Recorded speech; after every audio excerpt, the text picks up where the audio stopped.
بسر الفاتحة. أعوذ بالله من الشيطان الرجيم. بسم الله الرحمن الرحيم.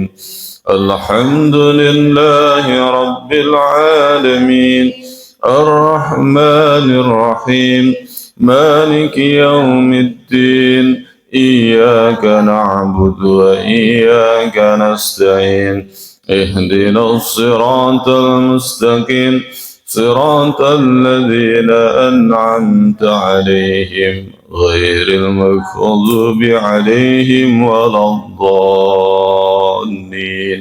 رب اغفر لي ولوالدي وللمؤمنين آمين. Alhamdulillah. Ada parfum yang kurang sedap. Ada yang racun tikus. Insyaallah, alhamdulillah. Jamaah sekalian yang dirahmati Allah, ikhwafillah. Kita akan lanjutkan sampai pada hadis yang ke-88 insyaallah. Masih pada bab yang berkaitan dengan cincin atau stempel baginda Rasulullah Muhammad sallallahu alaihi wasallam. Bismillahirrahmanirrahim. Qala al-musannif nafa'ana Allah bi ulumihi wa asrarihi wa barakatihi fi darain Allahumma amin. Haddatsana Ishaq bin Mansur haddatsana Sa'id bin Amir wal Hajjaj ibn Minhal an Hammam an ibn Jurayj an Az-Zuhri an Anas radhiyallahu anhu أن النبي صلى الله عليه وسلم كان إذا دخل الخلاء نزع خاتمه. Al-hadis al-kamakal. Dari sahabat Anas dipun diceritakan anna Nabi sallallahu alaihi wasallam, sungguhnya baginda Rasulullah Muhammad sallallahu alaihi wasallam, kana idza dakhala al-khala, apabila beliau masuk ke toilet, naza'a khatamahu, maka beliau melepas cincin yang ada di tangan beliau.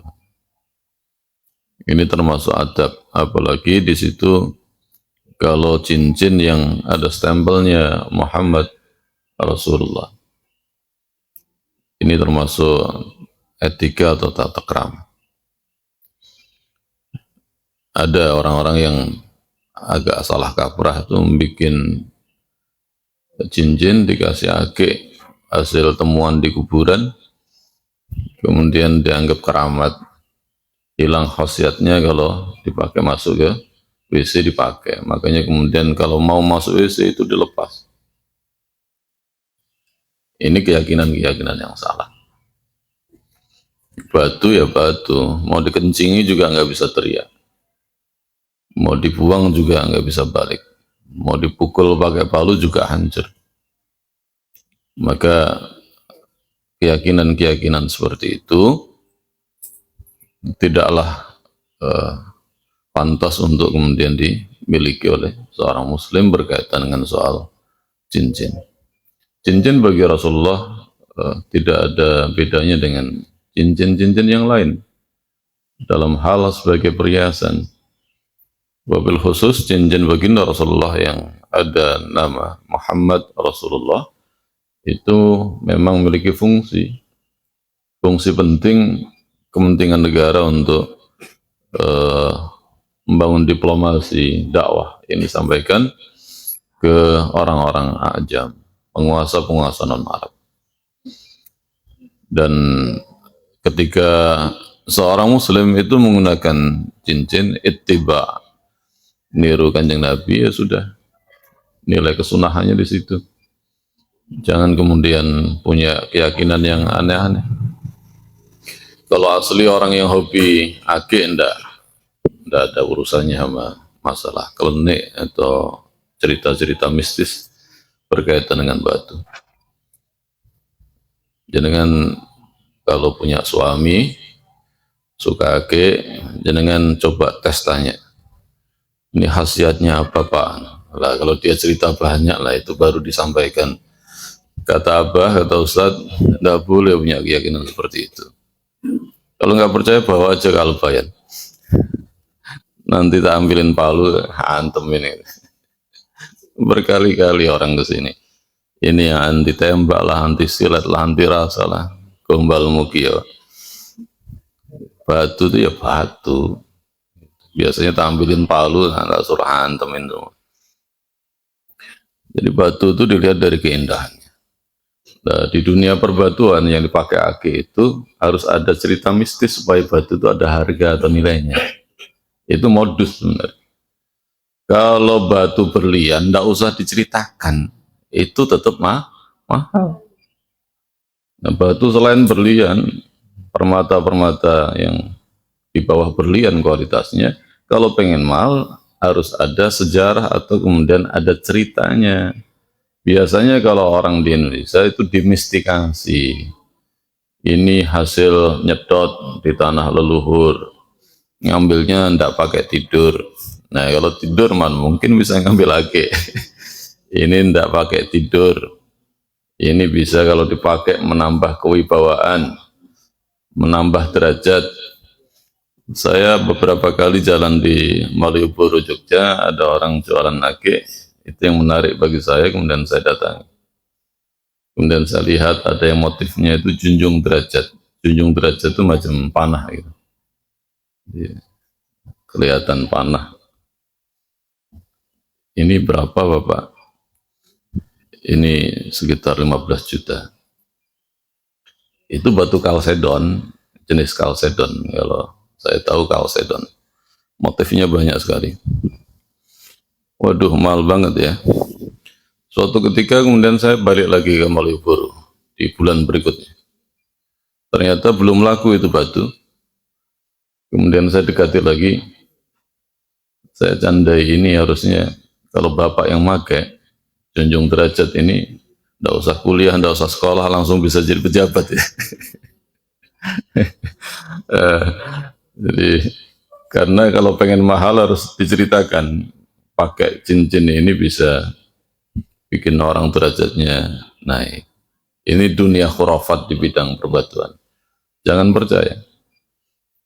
Ada teman-teman melean tirakat di daerah Beti, di daerah perbukitan Tuban, sama paranormal satu, jadi berdua deh. Jauh-jauh ke sana itu pulang itu dapat batu merah, kalau saya bilang batu paparaca, daerah Jawa Barat, merah banget. Merahnya itu kayak merah delima gitu. Dibawa ke sini ala kulihal, kemudian saya candain, masa tirakatan jauh-jauh sampai di atas gunung cuman dapat batu satu kecil segini, dan batunya udah polesan. Emang jinnya itu punya mesin bubut apa gimana di atas? Kok sudah polesan gitu, udah cuttingan gitu. Hebat kali ini jinnya. Inilah perilaku yang dibohongi oleh jin, oleh setan. Nggak taunya diambilin jin itu di pasar Mbapat yang harga 5 ribuan itu, kemudian dilemparkan. Ya pernah ada anak kesini, dia di Tuban juga, kalau ada orang itu ziarah malam-malam di satu kuburan yang dikeramatkan, dia sembunyi di balik kuburan itu, kemudian dia lempar batu. Nah yang nemu tuh merasa ini dari orang yang dia ziarahi. Nah, yang lempar batu tuh ya begitu pulang yang ziarah ngakak luar biasa, gitu. Ini perilaku gila orang-orang di dunia perbatuan. Ya, kalau batu bicara tentang masalah kualitas, bukan bicara masalah mistik atau kliniknya, nggak ada urusan. Itu urusannya adalah meningkatkan harga, harus dimistikasi. Batu ya batu, kalau ada dia punya khasiat di luar dari qadar Allah tentang batu, maka itu sifatun tari'ah, sifat aksidental, sifat sementara yang itu keterlibatannya adalah keterlibatan setan atau iblis. Batu itu tidak punya kemampuan misalkan bisa untuk apa, jadi tameng badan gitu. Begitu pegang batu ternyata badannya jadi lebih kuat, ditusuk ndak apa-apa. Lah itu bukan soal batunya, setannya yang ngikutin batu itu untuk menjatuhkan dan menyesatkan iman orang. Ya, ini hati-hati. Nah, Rasulullah itu melepas batu ketika mau masuk ke toilet, khala itu bukan karena soal mistisnya, bukan. Ini soal adab akhlak. Perhiasan yang khususnya ada tulisannya Muhammad Rasulullah. Ya, persis sama seperti halnya jenengan kalau megang handphone, ada aplikasi Qur'annya, begitu jenengan buka, jenengan baca, mau ke toilet, aplikasi jenengan tutup, masukin ke saku. Jangan sampai aplikasi Quran di Android itu terbuka, posisi kita kencing atau posisi kita BAB. Jangan begitu. Ini soal adab atau etika ketika masuk di tempat kamar mandi. Tidak untuk cincin perempuan, beda. Ini cincin yang model cincin Kanjeng Nabi. Ya. Haddatsana Isa bin Mansur, haddatsana Abdullah bin Numair, haddatsana Ubaidillah bin Amir An-Nafi an Ibni Umar radhiyallahu anhu qala.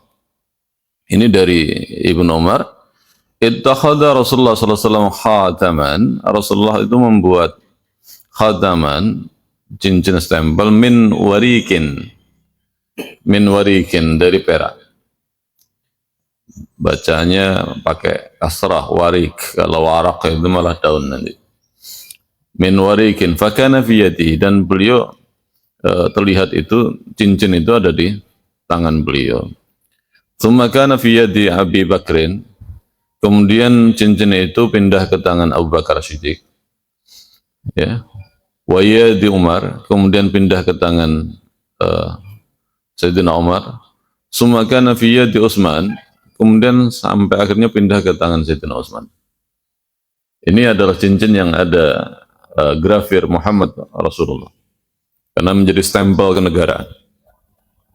Hatta waqa'a fi bi'rin aris, sampai kemudian jatuh di bi'rin aris, yakni sumur yang namanya Aris. Naqsuhu, ukir-ukirannya pada cincin itu, khatam itu, Muhammadun Rasulullah. Muhammadun Rasulullah. Bi'rin Aris itu barangkali dengan ada yang pernah berkunjung ke sana. Itu satu sumur yang ada di Hadiqah. Hadiqah itu kebun, ya, yang dekat dengan Masjid Kuba.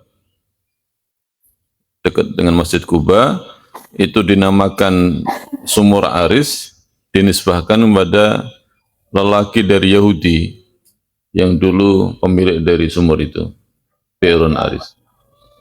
Kalau di Kuba, masjid pertama yang dibangun oleh baginda Rasulullah ketika sampai di Madinah, di dekat sebelahnya Masjid Kuba itu ada kebun, ada sumur. Sekarang ditutup, jarang orang ke situ. Nah, ini berbeda dengan sumur Sayyidina Utsman, beda. Jangan salah paham. Sama-sama di Madinah, tapi ini beda. Kalau sumur Sayyidina Utsman itu namanya Bi'run Rumah atau Raumah. Dan kisah menarik tentang sumur Sayyidina Utsman, ketika Rasulullah pindah ke Madinah, kondisinya agak berbeda dengan di Mekah. Di Mekah itu berlimpah air dari sumur Zam-Zam. Sumur Zam-Zam itu tidak pernah kering. Tidak pernah kering. Berapapun orang yang butuhkan, maka disediakan oleh sumur Zam-Zam. Sistemnya, teknologinya udah mendahului teknologi mobil hari ini yang paling canggih, yakni sistem injeksi. Sistem injeksi itu dikeluarkan sesuai kebutuhan. Yang datang itu 1 juta, ya maka dikeluarkan sesuai dengan kebutuhan 1 juta orang itu. Per orang misalkan butuh 10 liter, yang dikeluarkan oleh sumur Zam-Zam 10 liter kali 1 juta orang. Kalau haji itu kumpul semua itu misalkan 3 juta orang, maka hari itu juga mereka butuh minum 10 liter dan kebutuhan yang lain. Maka tinggal ngalikan 10 kali 3 juta orang. Hari itu juga disiapkan oleh Zam-Zam. Sumurnya tidak pernah kering. Ini keajaiban yang Masya Allah luar biasa. Dan itu berbeda dengan Madinah. Lah Madinah ini pernah kemudian dilanda peceklek, kering, tidak ada air dan kesulitan. Cuman satu sumur yang namanya Bi'run Rumah, ini punya Yahudi. Di saat seperti itulah Yahudi itu memang pinter mengambil manfaat dengan menjual air sumur itu kepada orang-orang yang butuhkan, terutama adalah kaum muslimin. Per embernya dijual 1 mud bahan pokok, kira-kira 1 liter. Nah kan keberatan, cuman 1 ember, kemudian dijual dengan 1 mud. Kaya lah orang Yahudi, dan itu menjadi penghasilan tiap hari. Maka Rasulullah menyampaikan kepada para sahabat, siapa yang mau beli sumur itu dan diperuntukkan untuk kaum muslimin, maka dia tempatnya di surga. Dan ini yang memotivasi Sayyidina Utsman bin Affan radhiyallahu anhu itu untuk membeli sumur itu. Dan tidak mudah. Sumur itu dibeli, negosiasi, nggak boleh. Tak beli ya, enggak. Ini kan penghasilan saya setiap hari dari sini. Kalau ente beli gimana saya dapat penghasilan? Negosiasi alat. Akhirnya kemudian ditawari oleh Sayyidina Utsman, oke lah kalau begitu, gini aja, saya beli separuh. Gimana maksudnya? Kita gantian, hari ini milik kamu, besok milik saya. Saya beli separuh saja. Dia mikir, oh enak ini, tanpa kerja saya dapat uang dari Sayyidina Utsman. Dan sumur tetap milik saya. Dia mikirnya begitu. Cuman Utsman membeli separuh dengan cara seperti itu. Dibelilah 12.000 dirham. Dikasihkan sama orang Yahudi. Dan ini masih kalah pintar sama orang Muslim. Maka diumumkanlah sama Sayyidina Utsman, kaum muslimin, kalau butuh air, ambil sepuas-puasnya, cukup untuk 2 hari, karena memang besoknya, kalau hari ini milik Sayyidina Utsman, besoknya milik orang Yahudi, maka ambil air hari ini cukup untuk 2 hari. Sampai besoknya lagi ketika giliran punya Sayyidina Utsman baru bisa ngambil. Silahkan ambil, gratis. Akhirnya setiap saben waktunya Sayyidina Utsman, orang-orang muslim antri itu ngambil air untuk kebutuhan 2 hari. Begitu giliran orang Yahudi, nggak ada orang ngambil air. Mikir dia, nah gimana mau ngambil air, orang masih cukup airnya. Mikir, bangkrut gue kalau begini caranya. Dan ini udah kadang ada akad sama Utsman. Ala kulli hal, kemudian orang Yahudi lah yang datang kepada Sayyidina Utsman. Ya Utsman, ente beli semua dah. Ente beli semua dah. Gua nggak ada penghasilan lagi kalau begini caranya. Akhirnya kemudian oleh Sayyidina Utsman dibeli 20.000 dirham. Jadi total Sayyidina Utsman mengeluarkan 20 plus 12. Berapa itu? Itu dibeli dan kemudian diwakafkan oleh Sayyidina Utsman. Maka sampai hari ini disebut dengan Bi'run Utsman. Sampai hari ini masih berlaku, dan itu wakaf sampai hari ini juga masih dirasakan manfaatnya oleh kaum muslimin, karena dari wakaf itu sekitar kebun itu ditanami pohon oleh negara sekitar 1.550 pohon kurma, dan itu hasilnya luar biasa, berkembang, dimasukkan dalam rekening atas nama Utsman bin Affan. Sampai hari ini ada rekening namanya Utsman bin Affan dikelola oleh Menteri Wakaf. Nah dari hasil itu kemudian dibikinlah, kalau hari ini kita ke Madinah, ada hotel dekat Masjid Nabawi namanya Hotel Utsman bin Affan. Hotel bintang 5. Hotel bintang 5. Dikelola sama hotel-hotel internasional. Dan itu lantai 15. Lantai 15, per lantainya itu ada sekitar 24 kamar. Nah, hasilnya per tahun sekitar 200 miliar. Sampai hari ini, itu manfaat. Itu yang disebut dengan jariyah, wakafnya Sayyidina Utsman. Ini Masya Allah, ini orang luar biasa. Dan tidak hanya soal sumur. Nah, kalau setiap mau perang aja, Sayyidina Utsman sumbang yang namanya kuda itu sekian ratus. Onta sekian ratus. Sumbangannya itu bukan dan 1 juta, 2 juta, miliaran, miliar. Ya tidak ada apa-apanya kalau dibandingkan kaum muslimin hari ini. Makanya maklum, sekalipun jumlah kaum muslimin tidak banyak, orang-orang kaya tidak banyak, tapi Islam di atas pundak orang-orang yang dia mencintai akhirat dibanding dunia. Maka apa yang dia punya semua untuk Islam. dan dalam hitungan yang nggak bisa dihitung. Karena dia nggak menghitung-hitung. Hitungannya nanti di akhirat. Di dunia dia nggak menghitung. Hal adullukum ala tijaratin tunjikum min adabin alim. Tu'minuna billahi wa rasulihi wa tujahiduna fi sabilillahi bi amwalikum wa anfusikum. Dzalikum khairul lakum in kuntum ta'lamun. Apakah kalian mau aku tunjukkan pada perniagaan yang bisa menyelamatkan kalian dari adab yang sangat pedih? Iman pada Allah, iman pada Rasulullah, jihad di jalannya dengan harta dan jiwa kalian. Ini bagi orang yang tahu, maka itu luar biasa. Ini yang dilakukan oleh para sahabat seperti Sayyidina Utsman, demikian juga sahabat-sahabat yang lain seperti Abu Bakar dan yang lain-lain. Tidak ada hitungan, itu Masya Allah. Masya Allah. Nah, itu di sini disebutkan ada Bi'rin Aris, yang menjadi tempat terakhir jatuhnya cincin baginda Rasulullah itu. Dalam riwayat yang berbeda pada bab berikutnya disebutkan ada seorang sahabat namanya Mu'aikib, yang waktu Sayyidina Utsman ada keperluan di sumur Aris ini bersama Mu'aikib, cincin itu dititipkan ke Mu'aikib, kemudian Mu'aikib itu mau diberikan pada Sayyidina Utsman, tidak sengaja kemudian terjatuh.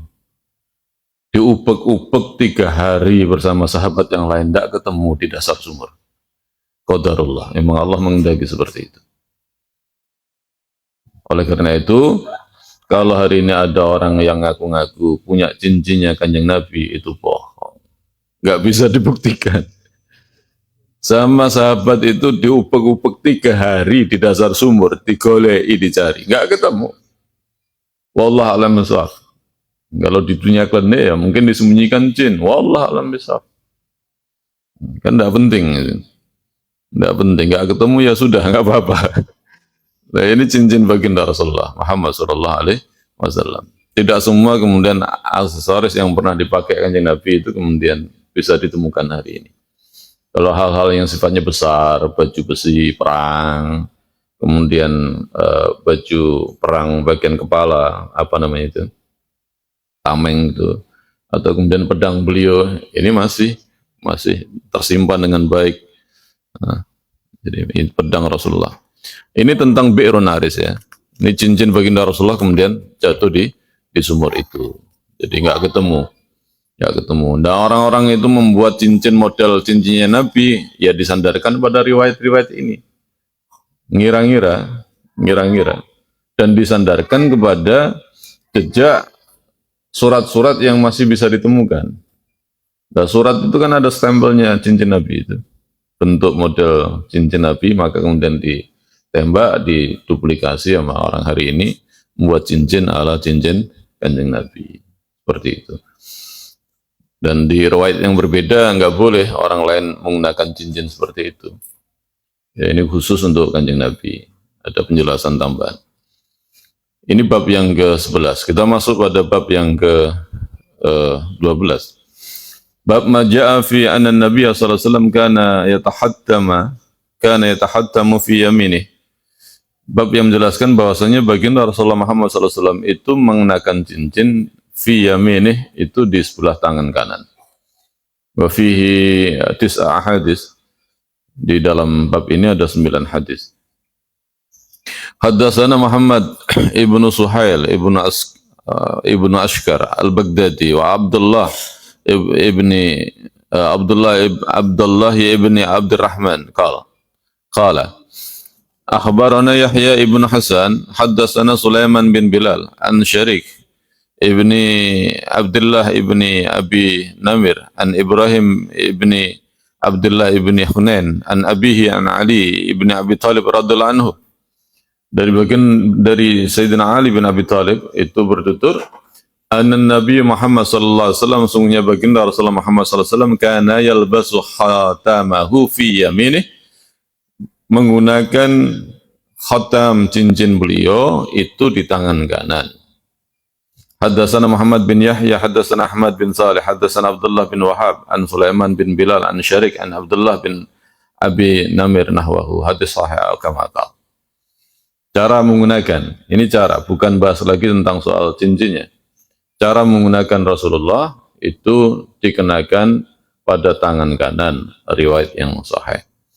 Kemudian yang kedua, haddatsana Ahmad bin Mani, haddatsana Yazid bin Harun an Hamad bin Salamah, qala ra'aitu ibnu Abi Rafi yatahattam fi yaminih.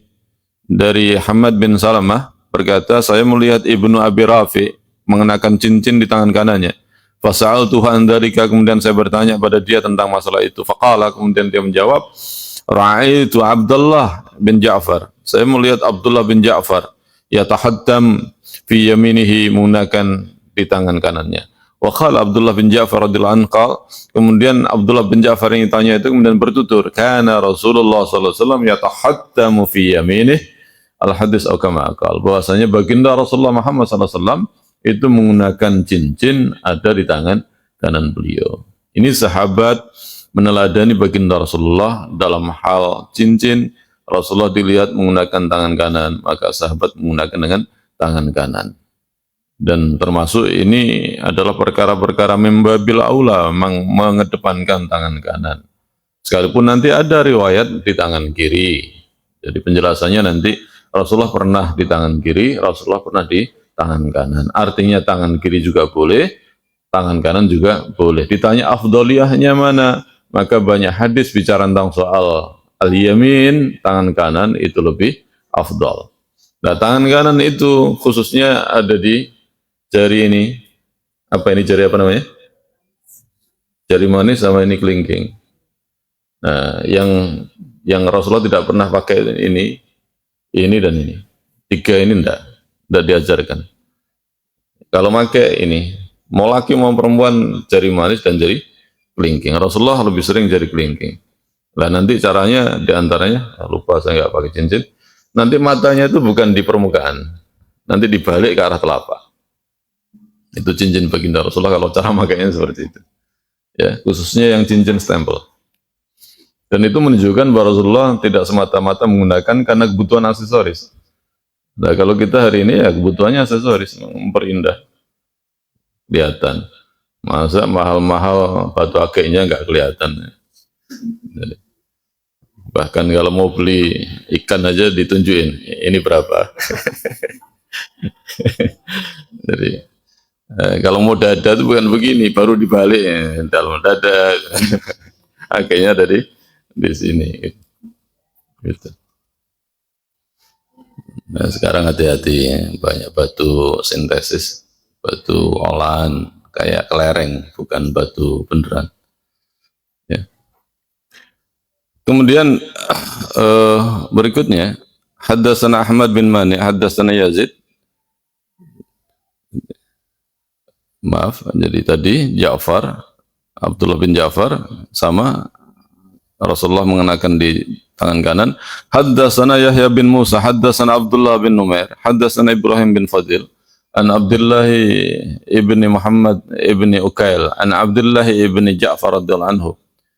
Annahu kana Rasulullah Muhammad sallallahu alaihi wasallam, annahu sallallahu alaihi wasallam, sungguhnya baginda Rasulullah Muhammad sallallahu alaihi wasallam kana yatahaddamu fi yaminih.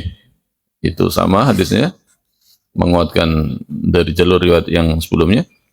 Tangan kanan beliau mengenakan. Haddatsana Abdul Khattab Ziyad bin Yahya, haddatsana Abdullah bin Maimun an Ja'far bin Muhammad an abihi an Jabir bin Abdullah radhiyallahu anhu, dari Jabir bin Abdullah an Nabi Muhammad sallallahu alaihi wasallam kana yatahaddamu fi yaminih. Sama.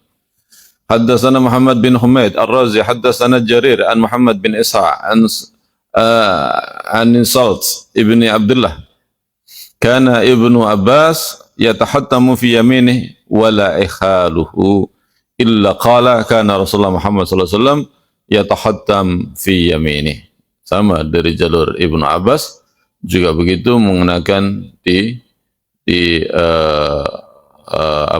tangan kanannya. Ya, Rasulullah tidak melepas kecuali nanti kalau ke toilet. Haddatsana Muhammad bin Abi Umar, haddatsana Sufyan an Ayyub bin Musa an-Nafi an Ibnu Umar radhiyallahu anhuma anna Nabi Muhammad sallallahu alaihi wasallam, anna Nabi sallallahu alaihi wasallam, sungguhnya baginda Rasulullah Muhammad sallallahu alaihi wasallam ittakhadha khataman, beliau membuat cincin itu min fiddatin, dari perak, wa ja'ala fassahu, dan menjadikan ukirannya, ukiran pada cincin itu di atas bagian mata, mimma yali kafahu wa naqasa fih, dari apa-apa yang kemudian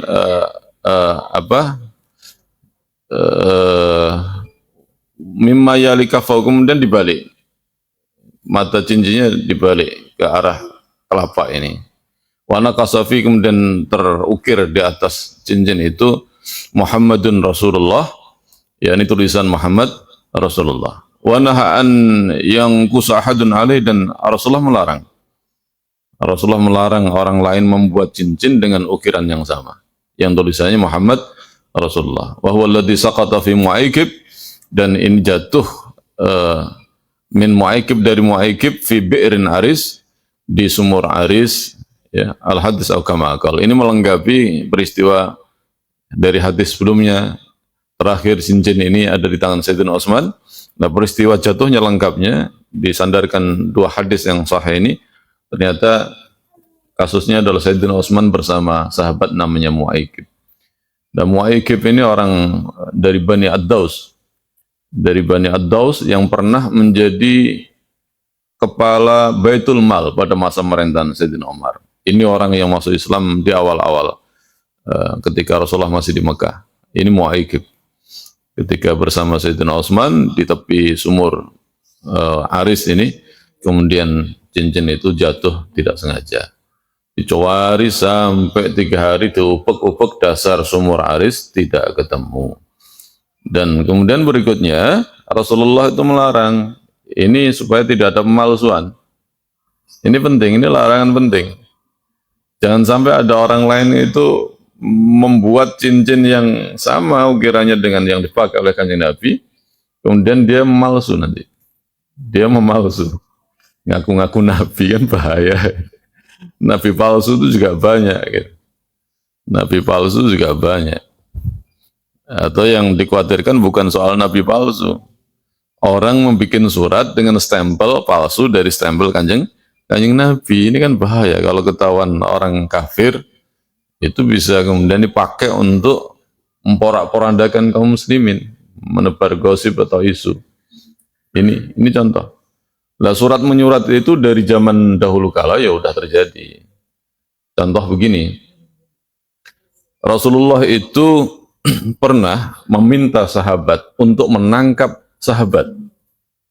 Nah, sahabat ini mengendap-endap pergi keluar Madinah, nulis surat, dan surat itu kemudian dikasihkan kepada seorang agar disampaikan kepada keluarganya yang ada di Mekah.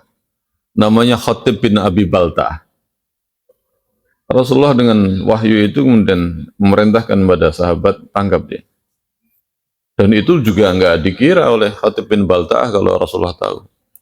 Begitu ditangkap, kemudian dibukalah surat itu. Biasa, orang-orang udah surat menyurat itu biasa. Cuman Pak Posnya langsung kurir langsung itu. Begitu dibaca isinya, subhanallah, itu memberitahu tentang rencana Rasulullah masuk ke Mekah, penyerangan ke Mekah. Sebelum Futuhat ini ceritanya. Karena khawatir nanti Rasulullah datang ke Mekah, keluarganya bisa jadi korban. Tidak usah ngelawan dan sebagainya, ingin menyelamatkan keluarganya. Dan ini kan sama aja membocorkan rahasia negara. Berat sekali itu. Dan dalam kasus itu memang Khatib bin Abi Balta'ah disuruh bertaubat. Tidak dibunuh. Dan itu kalau sampai bocor bahaya. Apalagi kalau kemudian orang bisa meniru stempel Kanjeng Nabi gitu. Bikin surat stempel, ini dari Nabi, suruh nyampaikan pada seorang. Nah, itu kan bahaya sekali. Maka larangan ini ada latar belakang. Ya, ada hari ini stempel yang dilarang untuk ditiru. Stempelnya presiden itu ya tidak boleh. Stempelnya gubernur itu kan tidak boleh. Stempel-stempel pejabat yang dengan stempel itu keputusan ditetapkan, dibuat, yang merubah nasib orang dunia akhirat. Lah, itu nggak boleh kemudian ditiru. Larangan ini bukan sekedar makruh, bisa kemudian pada tingkat keharaman, nggak boleh. Nah, kalau hari ini kemudian orang menggunakan aksesoris dengan stempel ada ukiran Muhammad Rasulullah, Ada sebagian ulama mengatakan makruh, jangan, karena ini kekhususan bagi baginda Rasulullah. Ada yang mengatakan ya boleh saja kalau itu adalah aksesoris, aksesoris, ya. Tapi dengan syarat tadi, ketika masuk khala, yakni ke kamar mandi dilepas, karena itu ada kalimat tauhid Muhammad Rasulullah, Muhammad Rasulullah itu.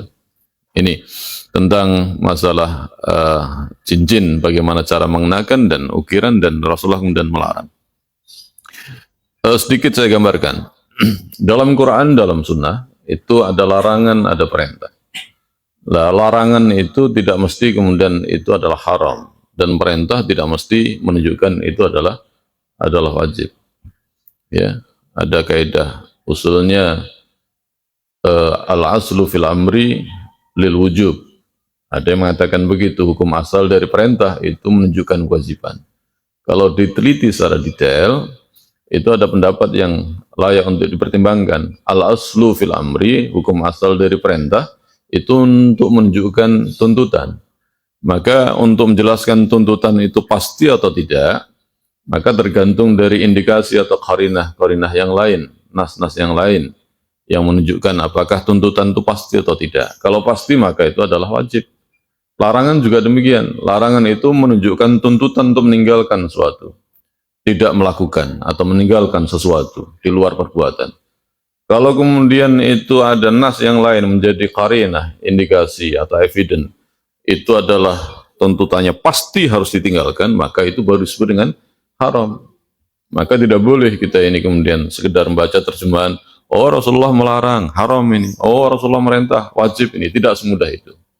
Maka para ulama memberikan bimbingan, memberikan penjelasan, dan bahkan kemudian diajarkan bagaimana kaidah usul untuk merumuskan hukum berdasarkan apa yang disampaikan oleh Al-Quran dan Sunnah Rasulullah Muhammad SAW. Ini. Berikutnya, Haddatsana Qutaibah bin Sa'id, Haddatsana Hatim ibn Ismail an Ja'far bin Muhammad an abihi qala kana al-Hasan wal Husain yatakhattamani fi yasarihima al-hadis au kama qala. Adapun cucu Kanjeng Nabi Hasan dan Husain itu mengenakan cincin keduanya di tangan kiri beliau. Ini menunjukkan memang pernah suatu ketika Rasulullah itu menggunakan tangan kiri. Tangan kirinya pun kemudian di bagian ini, bagian jari manis. Tidak apa-apa. Tidak apa-apa. Ya. Kemudian haddatsana haddatsana Abdullah ibn Abdurrahman, haddatsana Muhammad ibn Isa wa huwa ibn Taba', haddatsana Ibad ibn al-Awam an Sa'id bin Abi Arubat an Qatada an Anas bin Malik radhiyallahu anhu sallallahu alaihi wasallam kan yatahattaman fi yaminih. Dari jalur Anas bin Malik, Rasulullah mengenakan cincin dengan tangan kanan beliau.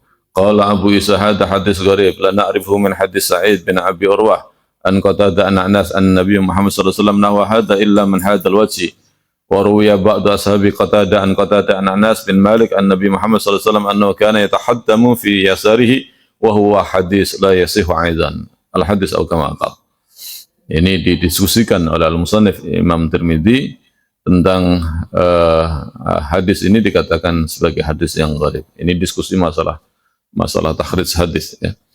Tapi memang ada hadis-hadis yang sahih yang menceritakan bahwa Rasulullah itu menggunakan dengan tangan kiri. Tadi sudah saya sampaikan, boleh kalau ditanya mana afdalnya, maka dengan tangan kanan.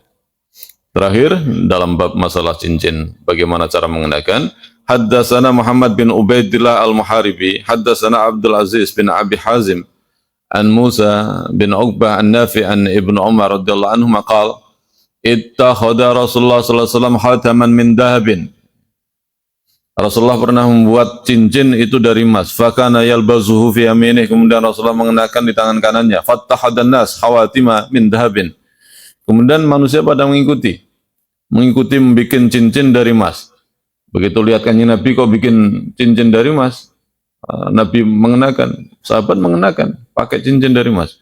Fatarahu, kemudian Rasulullah melemparkannya, waqala, dan Rasulullah matur, la albasuhu abadan, saya tidak akan memakai selama-lamanya setelah itu.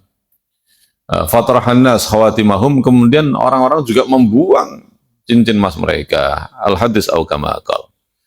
Ini satu, bahwa bahan dari emas itu dilarang. Untuk laki-laki menjadi aksesoris, perhiasan. Untuk perempuan bebas. Kemudian yang kedua, Rasulullah tidak pernah mengenakan selama-lamanya setelah ini. Kemudian yang ketiga, para sahabat itu punya karakter, punya kebiasaan, punya sifat jauh dari sifat munafik. Mereka mubadarah. Mubadarah itu bersegera. Umpama di perintah Rasulullah, ini kamu kerjakan wajib, segera mengerjakan. Ini haram kamu tinggal, segera meninggalkan. Orang kok dinde-inde. Ibu, tak gua apa ora? Eman. Enggak, harusnya melepaskan. Segera membuang artinya melepaskan. Silahkan dikasih ke istrinya, dipakai. Eman. Jadi enggak mubadir. Nah, sahabat Rasulullah itu seperti itu. Contoh misalkan begitu kemudian datang larangan minuman khamr, Madinah itu jalan-jalan utama itu hampir banjir dengan air khamr. Karena apa? Semua sahabat yang dia minum khamr sebelum ada larangan, itu mereka punya guci, gendong-gendong untuk penyimpanan khamr. Maka kemudian begitu larangan itu datang, dihantam semua itu, dikeluarin, dihantam, dihancurkan gendong-gendong itu. Tumpah semua di sepanjang jalan Madinah. Nggak nunggu, besok aja dah. Nggak begitu. Itu persis seperti halnya ketika para sahabat sholat asar di Madinah, kiblatnya masih ke arah Masjidil Aqsa, pas sholat asar itu kondisi ruku, datanglah sahabat yang lain beritakan perintah Nabi untuk pindah ke arah Ka'bah. Langsung itu orang nunggu kemudian selesai salam, baru kemudian sholat berikutnya. Kondisi sholat asar itu langsung bergerak ke arah Mekah. Dan itu berbalik 100 berapa? 180 derajat. Ini contoh, bersegera mubadarah. Para sahabat itu tidak menunda-nunda. Haram, ya udah tinggal segera. Oh ini halal, boleh. Wajib segera ditunaikan. Tidak menunda-nunda, ngende-ngende. Dan ini adalah sifat orang-orang munafik. Dan itu memang tidak mudah. Apalagi barang haram itu ada manfaat yang dia dapatkan. Contoh ya, orang biasa utang di bank, itu untuk meninggalkan berat. Belum lunas itu jelang cicilan terakhir itu udah dirayu sama pihak bank. Ada tawaran menarik ibu, ada cashbacknya loh ya. Lo utang lo ada cashback. Tidak hanya beli barang ada cashback, utang ada cashback. Dapat cashbacknya loh ibu. Ibu bisa manfaatin cashbacknya sebelum utang itu kemudian cair macam-macam. Ya Allah ya Allah. Akhirnya tertarik lagi karena dia merasa belum sebelumnya mampu untuk menyelesaikan, maka dia optimis bisa menyelesaikan. Yang paling rawan itu pegawai negeri. Dia bisa gadekan itu selip gajinya. Makanya banyak itu orang-orang pegawai negeri itu pulang satu bulannya cuma bawa uang 300.000, 500.000. Nggak nyindir yang pegawai negeri lah ya. Dan gampang nih karena memang ada kepastian bisa membayar. Tapi ya jungkir balik. Akhirnya kerjanya nggak fokus. Akhirnya nakal, cari ceperan-ceperan. Kalau enggak cukup untuk bulanan. Belum kebutuhan listrik, belum kebutuhan bensinnya, belum kebutuhan SPP anaknya, belum kebutuhan dapurnya, belum kebutuhan jajannya, macam-macam. Belum kebutuhan pulsanya, belum kebutuhan macam-macam. Ya Allah ya Rabb. Ini memang berat. Tapi sahabat tidak demikian. Maka maklumlah mereka itu kemudian radhiyallahu anhum wa radu'an. Allah ridha pada mereka ridha pada Allah Subhanahu wa taala. Nah, kalau kita ini apakah bisa seperti halnya sahabat? Bisa kalau kemudian niru mereka. Kalau sahabat aja bisa, kenapa kita tidak? Gitu loh. Apa kemudian rentenir itu baru ada zaman sekarang? Zaman Nabi juga ada. Kelakuan Yahudi seperti itu, kelakuan orang musyrik itu seperti itu. Rentenir itu udah hal yang biasa, riba itu hal yang biasa. Mentradisi di masyarakat Arab jahiliyah.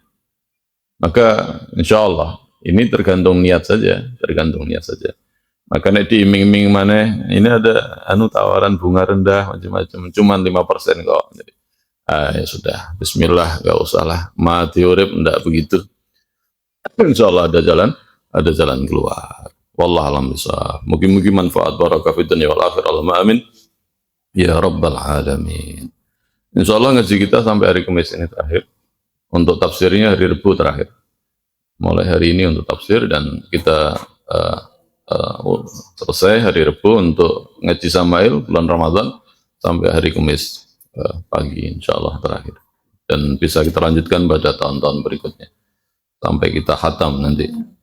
Kalau sekedar kita baca saja ya bisa selama Ramadan ini khatam selesai, tapi ya kalau cuma ngalap barokahnya ya rugi, kita nggak ngerti, nggak paham. Yang baca aja, nggak usah ada penjelasan, khatam dah. Ya biasanya di pesantren memang seperti itu, tabaruan, jadi baca khataman, baca aja. Nah seperti itu. Akhirnya kiai santri ini mulai ya pernah khatam tapi orang ngerti apa-apa, nggak bisa memahami, nggak bisa menjelaskan macam-macam. Ya itu pilihan lah, nggak apa-apa. Kalau di sini nggak bisa seperti itu, kita harus belajar bareng-bareng, kita pahami, kita jelaskan semampu saya untuk menjelaskan. Dan sekali lagi mungkin manfaat barakah fi dunya wal akhirah. Allahumma amin ya rabbal alamin. Aqulu qouli hadza astaghfirullaha wal ghafurur rahim. يا ربنا اعترفنا بأننا اعترفنا وأننا صرفنا على الذي صرفنا فتب علينا توبة تغسل لكل حوبة واستر لنا الأورات وآمن الروآت واغفر لوالدينا ربي ومولدينا والأهل والإخوان وسائر الحلان وكل ذي محبة أو جيرة أو صحبة والمسلمين أسماء آمين ربي أسماء فضلا وجودا منا لا باكتساب منا